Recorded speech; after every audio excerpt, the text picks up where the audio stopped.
प्यारे प्यारे साथ संगत जी, बड़े प्यार से कहिए धन निरंकार जी। साथ संगत जी, आप हमारे चैनल पे नए हैं तो चैनल को सब्सक्राइब जरूर कर दें और कमेंट बॉक्स में धन निरंकार जी जरूर लिखें। साथ संगत जी, साथ संगत जी, रामपुर नाम का एक गांव था। वह गांव चारों तरफ हरियाली और सादगी से भरा हुआ था। उस गांव में बिरजू नाम का एक किसान रहता था। साथ संगत, बिरजू बहुत ही मेहनती और एक ईमानदार किसान था। साथ संगत, उसके पास एक छोटी सी जमीन थी। उसमें वह दिन रात मेहनत करता था संगत, और लगन से काम करता था। बिरजू के पास ज्यादा धन दौलत नहीं थी, मगर उसके पास जो भी था वह उसके लिए अनमोल था। साथ संगत, अरे भाग्यवान, मुझे जल्दी से खाना दे दो, मुझे जल्दी जाना है।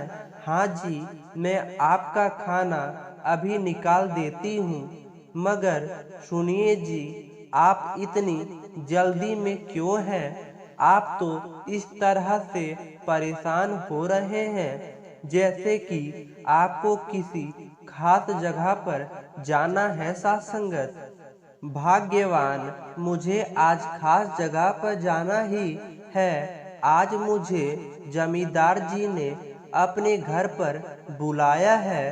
क्या आपको जमींदार जी ने बुलाया है? भला ऐसा क्या खास काम आ गया है जो उन्होंने आपको बुलाया है? पता नहीं भाग्यवान, अब तो वह पर जाकर ही पता चलेगा कि उन्हें मुझे क्यों बुलाया गया है। साथ संगत, जानकी बिरजू को खाना देती है। साथ संगत, सुनिए जी, आपसे एक बात करनी थी। जमींदार जी के घर से आप जल्दी ही घर आ जाइएगा। नहीं, तुम ऐसा क्यों बोल रही हो? कुछ बात है क्या?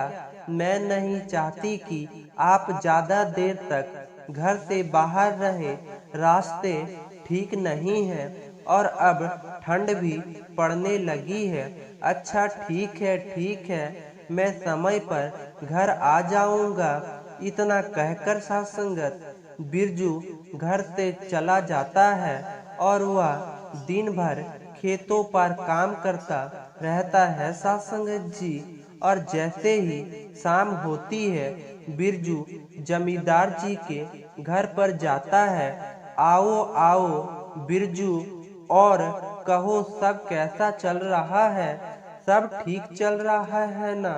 और सब काम काज कैसा चल रहा है तुम्हारा? सब बढ़िया है मालिक, बस इस बार खेती में थोड़ा ज्यादा मेहनत करनी है। सोच रहा हूँ कि इस बार ज्यादा से ज्यादा उपज हो, ताकि अपने बेटे को शहर भेजकर पढ़ा सकूं।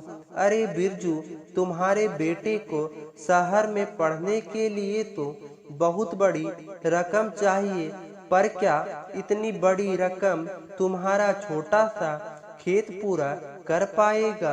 हाँ मालिक, मैं जानता हूँ, पर मैं कर भी क्या सकता हूँ? अपने खेत में दिन दुगनी रात चौगनी मेहनत तो कर ही रहा हूँ। साथ संगत, और देना ना देना तो सब ऊपर वाले की मर्जी पर निर्भर है। साथ संगत, हाँ बिरजू, तुम तो सच में बहुत ही मेहनती हो। अरे मैं तो तुम्हें एक बात बताना भूल ही गया। क्या बताते हैं मालिक? कहिए ना। मेरी गेहूं की बोरियां शहर पहुंचाना है। अगर तुम अपनी बैलगाड़ी से मेरा यह काम कर दो तो बदले में मैं तुम्हें अपनी 5 बीघा जमीन तुम्हें जोतने के लिए दे दूंगा, और उसका कोई भी किराया या पैसा तुम्हें मुझे नहीं देना होगा। मालिक, क्या आप सच कह रहे हैं? इतना बड़ा सौदा और वह भी मेरे लिए। बिरजू, आज तक मैंने कभी भी झूठ नहीं बोला साथ संगत। यह तुम्हारी ईमानदारी और मेहनत को देखते हुए तुम्हारे लिए मेरी तरफ से यह तोहफा है। तुम अपने बेटे को शहर में पढ़ाओ लिखाओ और उसे एक बड़ा आदमी बनाओ। मैं आपकी यह बोरिया जरूर शहर पहुंचाऊंगा और आपकी जमीन में इस बार ऐसी मेहनत करूंगा कि आपकी फसल दुगनी हो जाएगी। आपका यह एहसान मैं कभी नहीं भूलूंगा। इतना कहकर बिरजू वहां से अपने घर चला जाता है साथ संगत। अरे वह भाग्यवान कहाँ हो, जरा सुनो तो। तभी वहाँ पर जानकी आती है। अजी क्या हुआ जी, आप बड़े खुश दिखाई दे रहे हैं, कोई खास बात है क्या? एक बहुत अच्छी खबर लेकर आया हूँ साथ संगत। जमींदार साहब ने मुझे अपनी 5 बीघा जमीन खेती के लिए दिया है और उसके फसल में से वह कुछ भी नहीं लेंगे। उसमें से जितना अनाज होगा वह सब हमारा होगा साथ संगत। पर इसके बदले में मुझे उनकी गेहूं की बोरियां अपनी बैलगाड़ी से शहर पहुंचाना होगा।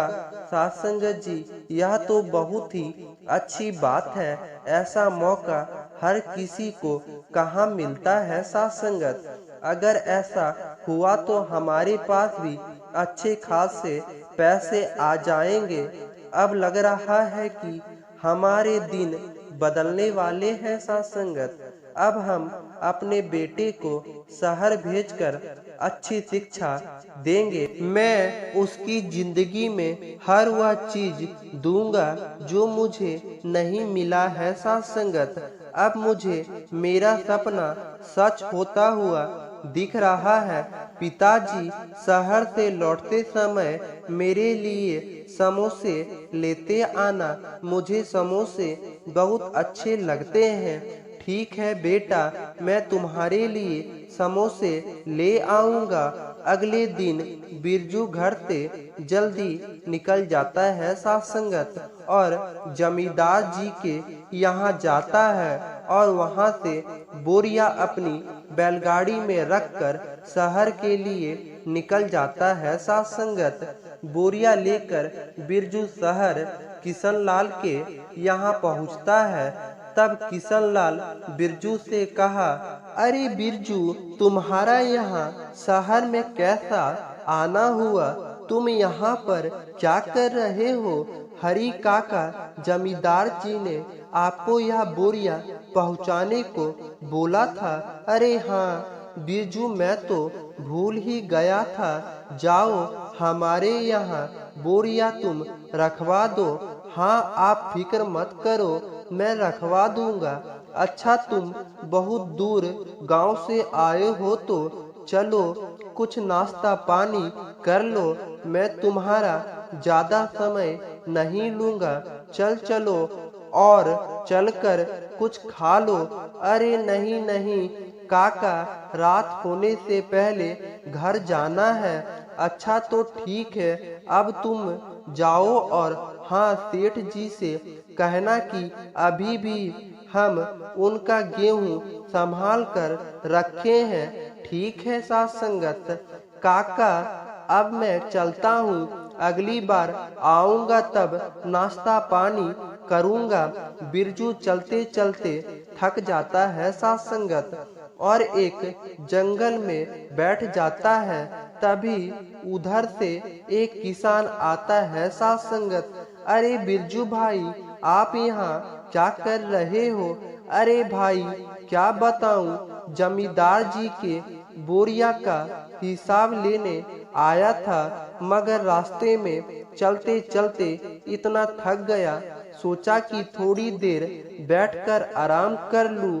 अच्छा, बोरी का हिसाब लेने चले थे और खुद ही बैठ गए। यह तो अच्छा हुआ कि मैं यहाँ आ गया, वरना तुम तो यहाँ अकेले ही बैठे रहते। अरे नहीं भाई, अब मैं घर की ओर निकलता हूँ और रात होने से पहले मुझे घर भी पहुँचना है। अरे भाई, तो चलो हम साथ में चलते हैं, मुझे भी घर जाना है।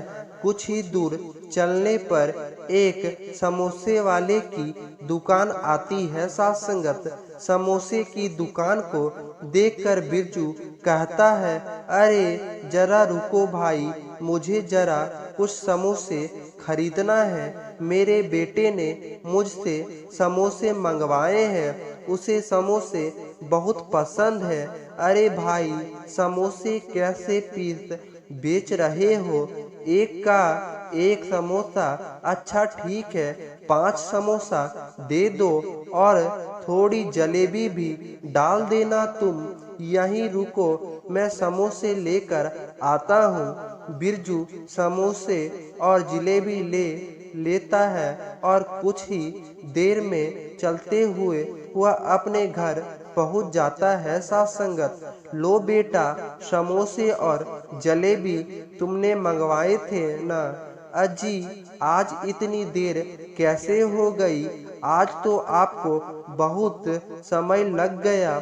इतनी देर कोई घर आता है क्या? सुनिए जी, मैंने आपसे कितनी बार कहा है कि घर समय पर आ जाइए कीजिए, मगर आप हमेशा किसी न किसी काम में व्यस्त हो जाते हैं और समय घर पर ही नहीं आते। भाग्यवान सेठ जी के घर गया था, उनकी गेहूं की बोरियों को शहर में पहुंचाना था। बोरी को जगह जगह पर देने में देर हो गई, तब इतनी जल्दी घर कैसे आता? क्या भाग्यवान, काम में तो देर सवेर होती रहती है। चलो छोड़ो, अब मुझे खाना दो। अच्छा ठीक है, मगर आपको जलेबी समोसे लाने की क्या जरूरत थी? अभी वैसे भी हमारे पैसे के मामले में हाथ तंगा है। ए भगवान, तुम दोनों की खुशी से बढ़कर मेरे लिए और कुछ भी नहीं है। तुम दोनों के चेहरे पर खुशी लाने के लिए अगर मुझे पूरी दुकान भी लानी पड़े तो मैं वह भी कर सकता हूँ। चलिए बस अब रहने दीजिए, बातें बनाना तो कोई आपसे सीखे। आइए अब सब मिलकर खाना खा लेते हैं। पूरा परिवार मिलकर जलेबी समोसे खाकर सो जाते हैं। साथ संगत, बिरजू दिन रात एक करके खेत पर काम करता है और बहुत ही कम समय में अच्छी फसल उगा लेता है। बिरजू के पड़ोसी को यह सब देखकर बहुत जलन होती है। साथ संगत, सुनिए जी, क्या आपने सुना बिरजू को जमींदार साहब ने 5 बीघा जमीन खेती के लिए दिया है? बिरजू तो पहले से ही अच्छा खासा काम कर लेता था और अब तो उसके पास 5 बीघा जमीन और आ गई है। अब तो बहुत जल्दी अमीर हो जाएगा। हाँ भाग्यवान, मैंने भी यह बात सुनी है। सच कहूँ तो मुझे भी उसकी खुशी देखी नहीं जाती। हर बार हर चीज बिरजू के ही किस्मत में क्यों आता है? जो भी हो, हम कर भी क्या सकते हैं। अच्छा, अभी उसकी फसल तैयार होने दीजिए, तब तक हम देखेंगे कि आगे क्या करना है। उसी समय हम कोई कदम उठाएंगे। अभी कुछ भी करने का कोई फायदा नहीं है। और भाग्यवान, तुम ठीक ही कह रही हो, मगर बिरजू बहुत ही तेज इंसान है, उसे धोखा देना इतना आसान बात नहीं है। हमें कोई ना कोई ऐसा तरीका निकालना होगा जिससे कि सांप भी मर जाए और लाठी भी ना टूटे। हमारा काम भी हो जाए और उसे पता भी ना चले। मुझे सब पता है जी, आप चिंता मत करो। जब उसकी फसल पककर तैयार होगी तब तक हम देखेंगे क्या करना है। ठीक है भाग्यवान, अब मैं अच्छी तरह से समझ गया हूँ। असली खेल तो तब शुरू होगा जब उसकी फसल पक कर तैयार होगी। तब देखना हम बिरजू को कैसे सबक सिखाते हैं। अब मैं भी चुप नहीं बैठूंगा, समय आने दो और लगन से पहले खेत में काम करता है। अच्छी फसल उगाने के लिए वह अपना जी जान लगाकर मेहनत करता है। उसकी मेहनत का पसीना यह गवाही दे देता है कि उसकी फसल कितनी अच्छी होने वाली है। साथ संगत ऐसे ही कुछ समय बीत जाता है और बिरजू की फसल पककर तैयार हो जाता है। साथ संगत बिरजू की फसल पककर तैयार हो गई है। यही सही समय है, हमें कोई ना कोई कदम उठाना होगा। अरे हाँ भाग्यवान, इस बार तो उसे हमें अच्छा सबक सिखाना होगा, मगर मुझे समझ में नहीं आ रहा कि हम उसकी फसल को कैसे बर्बाद करें। इस बार तो हम उसे ऐसा सबक सिखाएंगे कि वह दोबारा फिर उठाने की कोशिश नहीं करेगा। सुनील जी, आप बहुत सारे जानवरों को उसके खेत में छोड़ दीजिए। वह सारे जानवर उसके खेत को बर्बाद कर देंगे और जानवरों के चले जाने के बाद कुछ दवा का भी फसलों पर छिड़काव कर दीजिएगा, जिससे उसकी फसल पूरी तरह बर्बाद हो जाएगी और अब अपने मकसद में कामयाब हो जाएंगे। फसल के बर्बाद होने का नुकसान बिरजू सही नहीं पाएगा और जमींदार को मजबूर उसका खेत लेना पड़ेगा। यही मौका है बिरजू को पूरी तरह से बर्बाद करने का। ठीक है भाग्यवान, मैं पूरी तैयारी के साथ जाऊंगा और उसकी फसल बर्बाद करके ही आऊंगा। मगर भाग्यवान, मुझे ऐसा करते किसी ने देख लिया तो मुझे तोड़कर रख ही देगा। उसके बाद बिरजू का पड़ोसी खुशीलाल बिरजू के खेत पर बहुत सारे जानवरों को लेकर जाता है। साथ संगत और उसके खेत में छोड़ देता है और आप खुद एक पेड़ के नीचे छिपकर यह सब देख रहा होता है। जब सारे जानवर चले जाते हैं तब सूखीलाल फिर से आता है और फसल पर दवा छिड़क कर देता है, जिससे बिरजू की फसल पूरी तरह से बर्बाद हो जाती है। साथ संगत अगले दिन जब सुबह होती है तो बिरजू और उसकी पत्नी जानकी दोनों खेत पर जाते हैं। देखिए जी, हमारी फसल तो पूरी तरह से बर्बाद हो गई है। आखिर ऐसा कैसे हो गया? अब हम क्या करेंगे? हम तो पूरी तरह से बर्बाद हो गए हैं। हाँ हे भगवान, तुम ठीक ही कह रही हो। हमारी सिर्फ फसल ही नहीं बर्बाद हुई है, हमारे सपने भी टूट गए हैं। इस फसल को उगाने के लिए मैंने ना दिन देखा ना रात, और दिन रात लगातार मेहनत करता रहा और वह एक झटके में हाय हाय सब बर्बाद हो गया। मैंने सोचा था इस फसल को हो जाने से मैं अपने बेटे को शहर में पढ़ाने के लिए भेजूंगा, मगर अब तो फसल ही नहीं रही। मेरे सारे सपने टूट गए। बिरजू अपनी फसल की ऐसी स्थिति को देखकर बहुत ही मासूम हो जाता है। साथ संगत वह अंदर से बिल्कुल टूट जाता है। तब बिरजू की पत्नी उसे हिम्मत देते हुए कहती है, सुनिए जी, आप मायूस मत होइए। जिसने भी यह किया है उसने हमारी हिम्मत को तोड़ने की कोशिश की है, मगर हम हार नहीं मानेंगे। हम मेहनत करने वाले लोग हैं, एक बार फिर से उठ खड़े होंगे।